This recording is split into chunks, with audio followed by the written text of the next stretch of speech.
এই ভিডিঅ'ত আপোনালোকে জানিব পাৰিব যে পুৰণি নিয়মত ভৱিষ্যত বক্তাসকলে গোটেই বিশ্বক কেনেদৰে জনাইছে যে যীশুখ্ৰীষ্ট কেনেদৰে জন্ম হ'ব বুলি গোটেই বিশ্বক জনাইছিল। ইয়াৰ বিষয়ে জানিব পাৰিব আৰু তেওঁ কিয় ইজৰাইল দেশতে জন্ম হৈছে, পৃথিৱীৰ বিভিন্ন দেশতো তেওঁ জন্ম হ'ব পাৰিলেহেঁতেন, কিন্তু কিয় নহ'ল, কাৰ বংশত তেওঁ জন্ম হৈছে, এই বিষয়ে আপোনালোকে বিৱৰণভাৱে বুজিব পাৰিব। গতিকে শেষলৈকে চাবলৈ নাপাহৰিব, লাইক এটাও দিবলৈ নাপাহৰিব। আহক আমি আৰম্ভ কৰোঁ। আমাৰ যে ত্ৰাণকৰ্তা আৰু উদ্ধাৰকৰ্তা এই সংসাৰত জন্ম হ'ব আৰু অন্ধকাৰৰ ৰজা শয়তানক পৰাস্ত কৰি বিজয়ী যে হ'ব, এই বিষয়ে আদি সৃষ্টিতেই ঘোষণা কৰা হৈছিল। হয়, সেই আদি সৃষ্টিতেই ঘোষণা কৰা হৈছিল। যেতিয়া আদম আৰু হাৱাই সৰ্পৰ দ্বাৰা পাপ কৰিছিল না, সেই তেতিয়াই ঈশ্বৰ জীৱাই সেই সাপটোক অভিশাপ দিওঁতেই আমাৰ প্ৰভু যীশুৰ কথা উল্লেখ কৰিছিল। হয়, আমাৰ যীশুৰ কথা উল্লেখ কৰিছিল।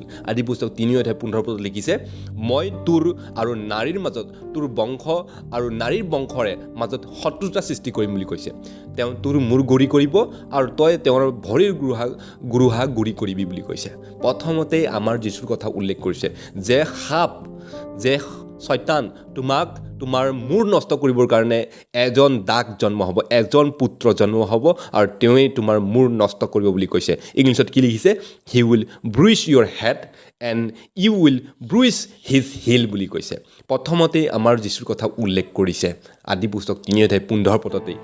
তাৰ পাছত আদম আৰু হাৱাৰ মৃত্যুৰ পিছত বছৰ ধৰি এই পৃথিৱীত এজন লোকো ধাৰ্মিক বা ন্যায়বান বা সত্য নাছিলেই। ঈশ্বৰ জীৱাই বাৰম্বাৰ পৃথিৱীৰ ইমূৰৰ পৰা সিমূৰলৈ চালে আৰু এজন লোককো তেওঁ ধাৰ্মিক দেখা নাপালে। কিন্তু চিৰিয়া দেশৰ কাজদিম নামৰ ঠাইৰ এজন ব্যক্তিৰ ওপৰত তেওঁৰ চকু পৰিল, যাৰ নাম আছিল পয়গম্বৰ আব্ৰাহাম। হয়, আমাৰ আদি পিতৃ আব্ৰাহামৰ ওপৰত তেওঁ চকু পৰিলে। গোটেই বিশ্বত, গোটেই পৃথিৱীৰ ভিতৰত তেওঁৱেই ধাৰ্মিক আছিল, ন্যায়বান, তেওঁৱেই সত্য ব্যক্তি আছিল।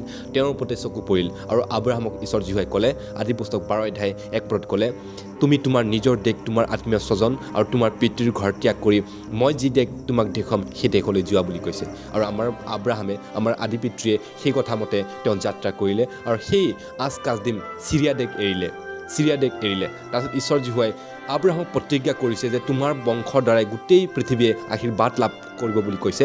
12:3 লিখিছে, যিসকলে তোমাক আশীৰ্বাদ কৰে মই তেওঁলোকক আশীৰ্বাদ কৰিম আৰু যিসকলে তোমাক সাও দিয়ে মই তেওঁলোকক সাও দিম। তোমাৰ দ্বাৰাই পৃথিৱীৰ সমুদায় গোষ্ঠীয়ে আশীৰ্বাদ পাব বুলি কৈছে। অৰ্থাৎ ঈশ্বৰ জীৱাই কৈছে যে আব্ৰাহামৰ বংশতে আমাৰ যীশুখ্ৰীষ্ট জন্ম হ'ব বুলি কৈছে। আমাৰ ত্ৰাণকৰ্তা উদ্ধাৰকৰ্তা যীশুখ্ৰীষ্ট জন্ম হ'ব বুলি কৈছে।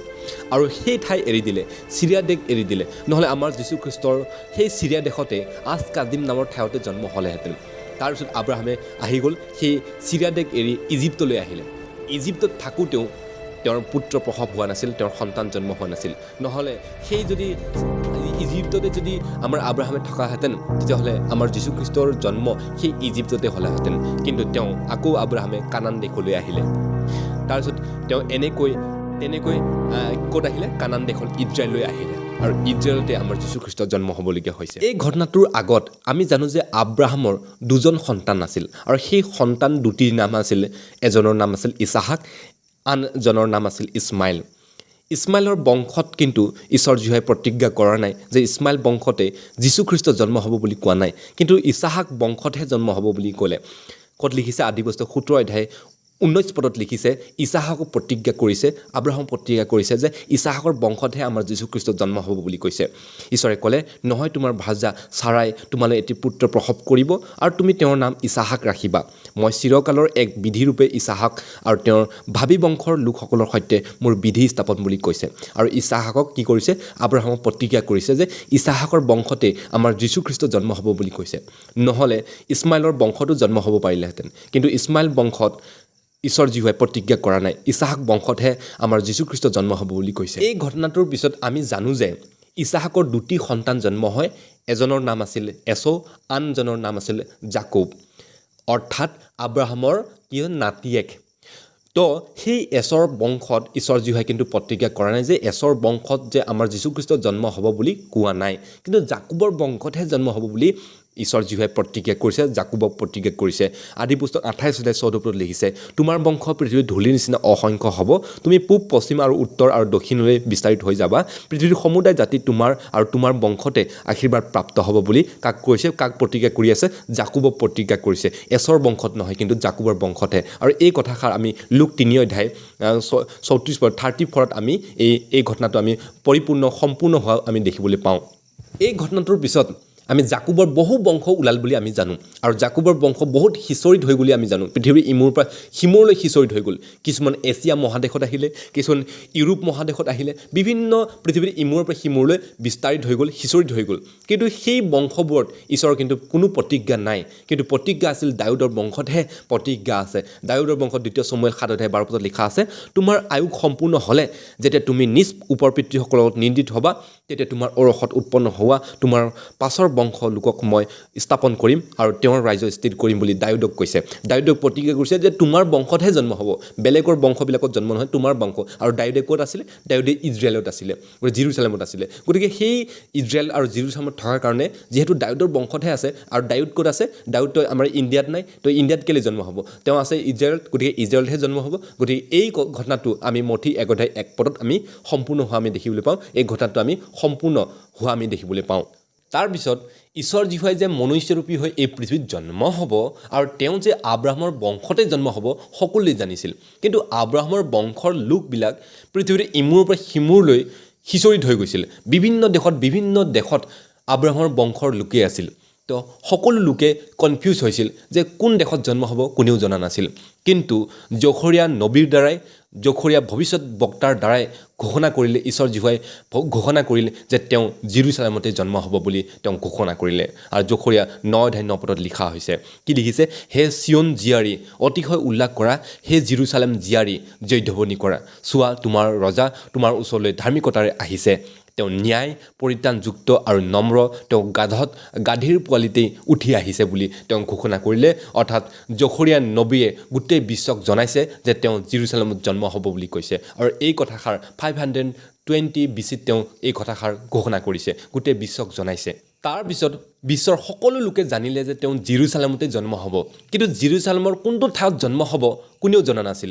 এই কথাষাৰ সুনিশ্চিত কৰিবৰ কাৰণে ঈশ্বৰ জীহুৱাই মিখা ভৱিষ্যত বক্তাক ক'লে যে তুমি ঘোষণা কৰা যে তেওঁ জেৰুচালেমৰ বেথলেহেমত জন্ম হ'ব। আৰু এই ভৱিষ্যত বক্তাই তেওঁ ঘোষণা কৰিলে, মিখা 5:2 ঘোষণা কৰিলে, সকলো লোকক গোটেই বিশ্বক জনালে যে কি বুলি কৈছে, কিন্তু হে বেথলেহেম ইফ্ৰাদা, যিহুদাৰ গোষ্ঠীবোৰৰ মাজত যদিও তোমালোক অতি ক্ষুদ্ৰ, তথাপিও ইজৰাইলক শাসন কৰিবলৈ তোমালোকৰ পৰাই এজন মোৰ ওচৰলৈ আহিব, সেইজনৰ আৰম্ভণি পূৰ্বকালৰ পৰা অনন্ত কাললৈকে বুলি তেওঁ ঘোষণা কৰিলে। আৰু গোটেই বিশ্বক জনালে যে তেওঁ জেৰুচালেমৰ বেথলেহেমত জন্ম হ'ব বুলি তেওঁ ঘোষণা কৰিলে। ঈশ্বৰ জীহুৱাই মিখা ভৱিষ্যত বক্তা আৰু জখৰীয়া ভৱিষ্যত বক্তাৰ দ্বাৰাই ক'লে যে জেৰুচালেমৰ বেথলেহেমত জন্ম হ'ব। কিন্তু কেনেকৈ জন্ম হ'ব তেওঁ নক'লে। আকাশৰ পৰা ওলাব নে মাটি ফুটি ওলাব, কেনেকৈ জন্ম হ'ব, ছুপাৰ নেচাৰেলি হ'ব নে কেনেকৈ জন্ম হ'ব, এই কথাষাৰ তেওঁ জনা নাছিল। আৰু এই কথাষাৰো জনাবৰ কাৰণে ঈশ্বৰ জীহুৱাই যিচয়া নবীৰ দ্বাৰাই, যিচয়া ভৱিষ্যত বক্তাৰ দ্বাৰাই গোটেই বিশ্বক জনালে যে তেওঁ কেনেকৈ জন্ম হ'ব।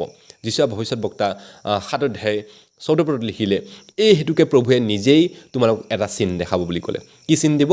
পূব আকাশত কি ওলাব? তৰা ওলাব। আৰু তেওঁৰ দ্বাৰাই কি হ'ব? এটা চিন দিব ক'লে। চোৱা, যুৱতী কন্যা গৰ্ভৱতী হয়, যুৱতী কন্যাহে গৰ্ভৱতী হ'ব কৈছে। আকাশৰ পৰা নোলায়, মাটি পুতি নোলায়, যুৱতী কন্যাহে গৰ্ভৱতী হ'ব বুলি কৈছে। আৰু এটি পুত্ৰ প্ৰসৱ কৰিব আৰু তেওঁৰ নাম ইমানুৱেল ৰখা হ'ব বুলি গোটেই বিশ্বক জনালে। গোটেই বিশ্বক কি কৰিলে? কনফাৰ্ম কৰিলে তেওঁ জেৰুচালেমৰ বেথলেহেমত জন্ম হ'ব। আৰু তেওঁ ক'ৰ পৰা জন্ম হ'ব? যুৱতী কন্যাৰ দ্বাৰা জন্ম হ'ব। আৰু যুৱতী কন্যাই যেতিয়া তেওঁ গৰ্ভৱতী হৈ জন্ম দিব, তেতিয়া কি ওলাব? পূব আকাশত তৰা ওলাব বুলি গোটেই বিশ্বক কনফাৰ্ম কৰিছে। ঈশ্বৰ জীহুৱাই বিশ্বৰ প্ৰতিজন লোকক কনফাৰ্ম কৰিলে যে তেওঁ জেৰুচালেমৰ বেথলেহেমত জন্ম হ'ব আৰু তেওঁ যুৱতীৰ দ্বাৰাই জন্ম হ'ব। যেতিয়া জন্ম হ'ব আকাশত তৰা ওলাব বা কিবা এটা চিন দেখা পাব বুলি তেওঁ কনফাৰ্ম কৰিলে। কিন্তু এই কথাষাৰ অনলি ডাঙৰ পণ্ডিত লোকসকলেহে জানিছিল, সাধাৰণ লোকে কিন্তু জনা নাছিল। যিবিলাক সাধাৰণ লোকে জানিছিল তেওঁলোকে অপেক্ষা কৰি পাহৰি গৈছিল। ইমান বছৰ অপেক্ষা কৰি পাহৰি গৈছিল। পুনৰ কনফাৰ্ম কৰাৰ কাৰণে ঈশ্বৰ জীহুৱাই দাউদ ৰজাক ক'লে। দাউদ ৰজাৰ দ্বাৰা ঘোষণা কৰিলে কাৰণ দাউদ ৰজাহে গোটেই পৃথিৱীৰ গোটেই বিশ্বৰ ডাঙৰ ৰজা আছিল আৰু সাধাৰণ লোকে খুব ভাল পাইছিল গতিকে দাউদ ৰজাৰ দ্বাৰাই কনফাৰ্ম কৰিলে পুনৰ কনফাৰ্ম কৰিলে 100% কনফাৰ্ম কৰিলে যে তেওঁ কেনেকৈ জন্ম হ'ব বুলি ঘোষণা কৰিলে গীতমালা 22 নম্বৰ কি লিখিলে 16 পদত তেওঁ ঘোষণা কৰিলে কিয়নো কুকুৰবোৰ মোৰ চাৰিওফালে আছে বুলি ক'লে দুষ্ট কাৰ্য কৰা লোকসকলে মোক বেৰি আছে বুলি ক'লে মোৰ হাত ভৰিবোৰ কোচ খাই গৈছে বুলি ক'লে মোৰ আটাইবোৰ হাৰ মই লেখিব পাৰোঁ সেই লোকসকলে মোলৈ একেথৰে চাইছে উলাহৰ দৃষ্টিৰে চাইছে বুলি ক'লে নিজৰ মাজত তেওঁলোকে মোৰ কাপোৰ কানি ভাগ বাতি লৈছে মোৰ বস্ত্ৰৰ অৰ্থে চিটি খেলাইছে বুলি তেওঁ ঘোষণা কৰিলে আৰু গোটেই বিশ্বৰ লোকক কনফাৰ্ম কৰিলে যে ঈশ্বৰ জীৱাই এই পৃথিৱীত জন্ম হ'ব আৰু জন্ম হয় তেওঁ সকলো পাপক যে তেওঁ উদ্ধাৰ কৰিব পাপৰ পৰা তেওঁ মুক্ত কৰিব আজাদ কৰিব সকলো লোকক এই দাউদ ৰজাৰ দ্বাৰাই কি কৰিলে কনফাৰ্ম কৰিলে আৰু ঘোষণা কৰিলে আৰু যেনেদৰে পুৰণি নিয়মত ভৱিষ্যত বক্তাসকলে নবীসকলে ঘোষণা কৰিলে যে তেওঁ জেৰুজালেম বেথলেহেম নগৰত তেওঁ জন্ম হ'ব বুলি তেওঁ ঘোষণা কৰিলে ঈশ্বৰ জীৱাই মনুষ্যৰূপী হৈ পৃথিৱীত জন্ম হ'ব বুলি এই ঘটনাটো আমি ফুলফিলমেণ্ট হোৱাৰ আমি দেখিবলৈ পাওঁ সম্পূৰ্ণ হোৱা আমি দেখিবলৈ পাওঁ মঠি 2 অধ্যায়ত আমি দেখিবলৈ পাওঁ লুক 2 অধ্যায়ত আমি দেখিবলৈ পাওঁ যোহন 1 অধ্যায়ত আমি দেখিবলৈ পাওঁ সেই ঈশ্বৰ জীৱা নিজেই মনুষ্যৰূপী হৈ এই পৃথিৱীত জন্ম হ'ল বুলি আমি দেখিবলৈ পাওঁ নেক্সট ভিডিঅ'ত বা নেক্সট পাৰ্টত আমি উল্লেখ কৰিম বা আলোচনা কৰিম যে যীশু খ্ৰীষ্টই কেনেধৰণে কিমান কষ্ট হৈছিল জন্ম হোৱাৰ সময়ত আমি আলোচনা কৰিম আৰু কিয় ঈশ্বৰ যি হয় মনুষ্যৰূপী হৈ এই পৃথিৱীত জন্ম হ'বলগীয়া হ'ল তেওঁৰ কি বেলেগ উপায় নাছিল নেকি আমি ইয়াৰ বিষয়ে আমি নেক্সট ভিডিঅ'ত আমি বিক্ষমভাৱে আমি আলোচনা কৰিম জ্যোতিষী পণ্ডিতসকল ক'ৰ আছিল ভাৰতবৰ্ষৰ এছিয়া নে ইউৰোপ মহাদেশৰ আছিল ইয়াৰ বিষয়ে আমি নেক্সট ভিডিঅ'ত আমি আলোচনা কৰিম লগতে যীশু খ্ৰীষ্ট অনলি খ্ৰীষ্টানসকলৰ বাবেহে নেকি নে কি আমি ইয়াৰ বিষয়ে নেক্সট ভিডিঅ'ত আমি বিক্ষমভাৱে আলোচনা কৰিম যিবিলাকে নতুন তেওঁলোকে ছাবস্ক্ৰাইব কৰিবলৈ একেবাৰে নাপাহৰিব আৰু লাইক এটা কৰিবলৈ নাপাহৰিব আৰু সকলো ধাৰা শ্বেয়াৰ কৰিবলৈ নাপাহৰিব সকলো লোকে যাতে এই বিষয়ে জানক আৰু সকলো লোকে যাতে আমাৰ যীশু খ্ৰীষ্ট কোন হয় এই বিষয়ে যাতে ভালদৰে বুজিব পাৰে সকলোকে শ্বেয়াৰ কৰিবলৈ একেবাৰে নাপাহৰিব সকলোকে ঈশ্বৰে আশীৰ্বাদ কৰক